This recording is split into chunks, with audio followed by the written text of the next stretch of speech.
Well, according to the DNR, there's been an influx in calls they're getting regarding suspected abandoned fawns, and people are concerned and they don't really know what they should be doing with these young deer. Yeah, experts say the best thing to do is nothing, even though it might feel like, oh, I want to help this baby deer.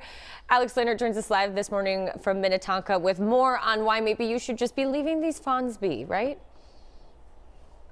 Correct, yes. And speaking from experience, saw one in my own backyard yesterday. They're adorable, and you might get that urge to kind of help them. They might look helpless, but they're far from it. In fact, that's really their coping mechanism and survival technique. Now, according to the DNR, this is the time of year when people who live or are around maybe wooded areas like this, good places for that fawn to find coverage, are going to start seeing more of them because they're typically born between the end of May and the first week of June, so right around now. And again, they may look abandoned, but they're far from it. This is their survival technique.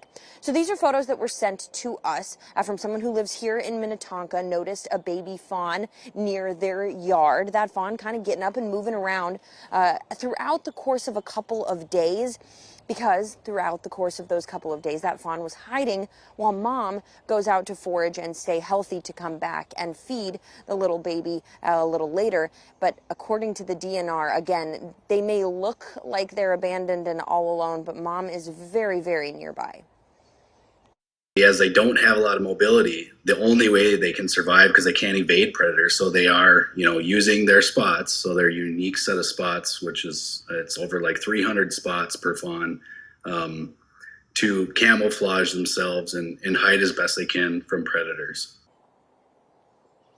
So the DNR, according to conservation reports from the DNR, northern Minnesota, an officer responded to a tip about someone who was in possession of 2 fawns. That individual was afraid that the fawns would be hit by a car, so they tried to rescue them, take them into their possession. By the time the officer arrived, one of those fawns had died. The other was taken to a rehab facility. Again, the DNR says that they get a lot of reports about people who try to take matters into their own hands, maybe try to nurture these fawns because they look like they've been abandoned, often feeding them the wrong things. It becomes difficult for them to be rehabilitated because these fawns then become a little more comfortable with maybe humans, maybe pets.